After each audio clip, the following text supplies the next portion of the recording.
Welcome to Cryptid Monologues. Here we tell stories of the cryptid kind. We hope to fill your mind with thrilling, suspenseful entertainment. Please relax and enjoy. Thanks for joining. The moon hung high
grip firm. "We need to get to the car, now!" Chris nodded, and they moved quickly toward the parking lot. As they reached the gravel, Natalie felt a chill run down her spine. She turned and saw it again, the creature, standing at the edge of the woods, its massive form silhouetted against the fading light. For a moment, they locked eyes. Then, with a bone-chilling howl, it began to move toward them. Natalie and Chris sprinted to the car, adrenaline propelling them forward. Natalie fumbled with the keys, her hands shaking as she unlocked the doors. They jumped in, slamming the doors shut just as the creature emerged from the trees. Natalie started the engine.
Normal.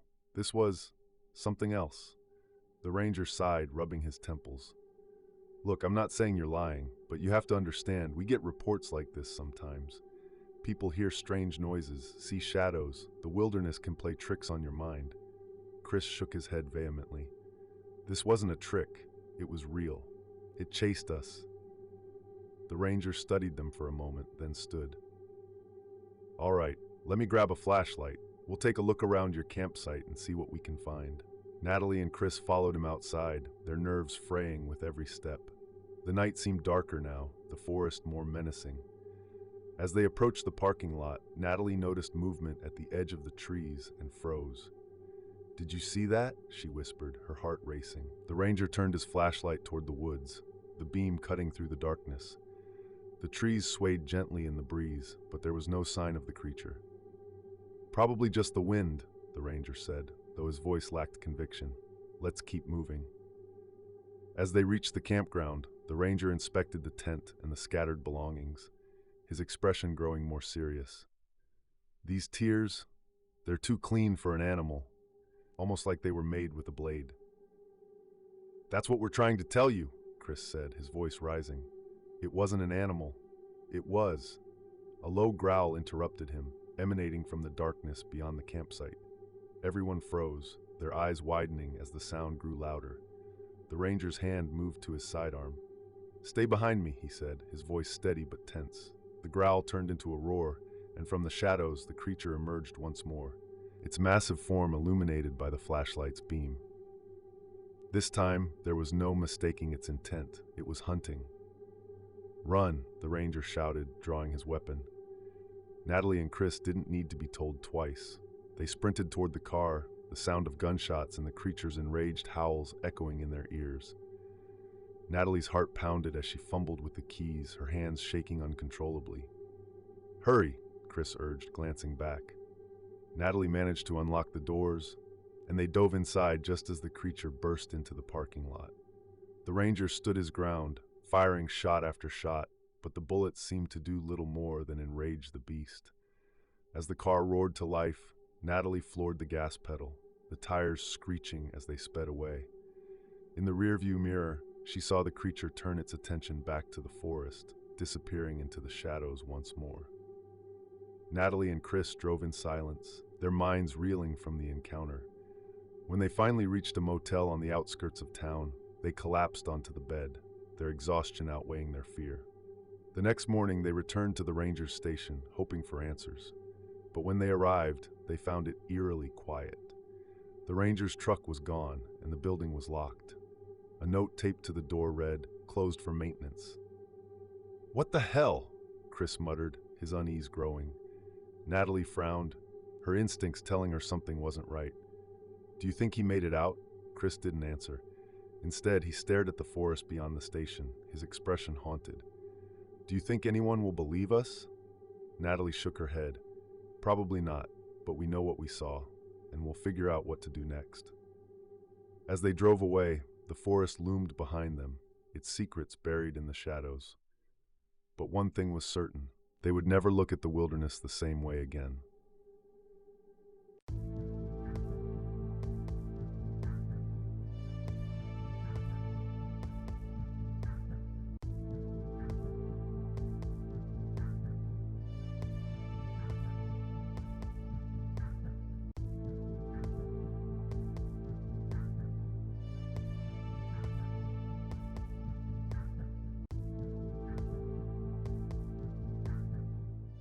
Cascade River Big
slipping on the damp earth. As he reached the top, the trees gave way to a small clearing. The sight before him made him gasp. A massive footprint, easily twice the size of his own boot, was pressed into the soft earth. The toes were splayed, each indentation disturbingly human-like. Jack knelt, snapping photos and measuring it against his hand. Whatever had made this was enormous. Before he could process the discovery, a sound behind him made him whip around. A low, guttural growl rumbled through the air, vibrating in his chest. His eyes darted through the dense undergrowth, searching for the source. Then, he saw it, a shadow moving between the trees, impossibly tall and broad. Jack's breath hitched. He'd always dismissed tales of Bigfoot as folklore, stories to entertain tourists and scare children. But now, faced with this hulking figure, the legends felt all too real. The creature stepped into the clearing, and Jack's legs nearly gave out beneath him. It was covered in thick, dark fur that glistened slightly in the fading light. Its face was a mix of human and ape-like features, with deep-set eyes that seemed to pierce through him. Its chest rose and fell with each deep breath, and its sheer size was intimidating, easily over 8 feet tall and built like a heavyweight boxer. Jack slowly raised his camera, snapping a single shot. The shutter click sounded deafeningly loud, and the creature's head snapped toward him. For a moment, neither moved. Then, with an earth-shaking roar, it lunged. Jack's survival instincts kicked in. He turned and bolted, crashing through the underbrush with no regard for the scratches and bruises he accrued along the way. The creature's heavy footfalls thundered behind him, and he dared not look back. His only thought was to reach the river, where he might stand a chance of losing it. Bursting onto the riverbank, Jack's boots slipped on the wet rocks. He stumbled but managed to stay upright, his heart pounding like a drum. The creature's pursuit had stopped, but he could still feel its presence, watching him from the tree line. "What the hell are you?" Jack muttered under his breath, his hands trembling as he fumbled with his camera. He reviewed the shot he'd taken, but it was blurry, the figure barely discernible. Frustration and fear warred within him. The sun had dipped below the horizon now, and darkness enveloped the forest. Jack knew he couldn't stay here. Grabbing a sturdy branch as a makeshift weapon, he began to make his way back toward his truck. Every sound, a snapping twig, a rustling leaf, set his nerves on edge. As he neared the clearing where he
wonders of nature, and the creatures that might share it with us.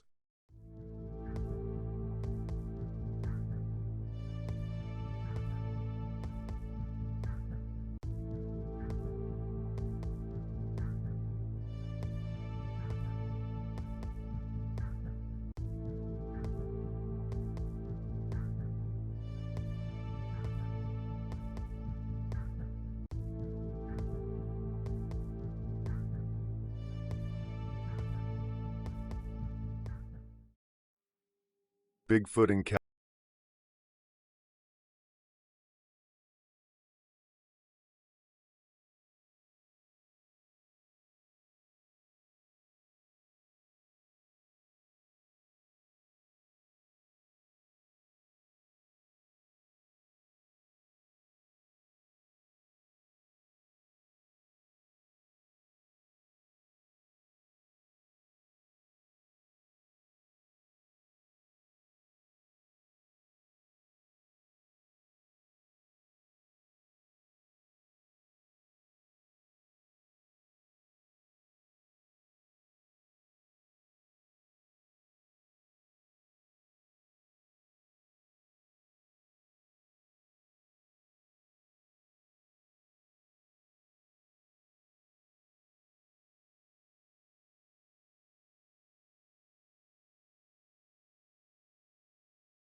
Shaking, Alex started the Jeep and drove away, his eyes darting to the rearview mirror every few seconds. He didn't stop until he reached a gas station miles down the road. Parking under the bright lights, he reviewed the photos on his camera. Most were blurred from his unsteady.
Alex's heart raced as he watched the figure approach one of the trail cameras. It paused, seemingly aware of the device, before turning toward their hiding spot. Lisa and Alex held their breath as the creature drew closer. Then, with a low growl, it stopped and retreated into the shadows, leaving them shaken but unharmed.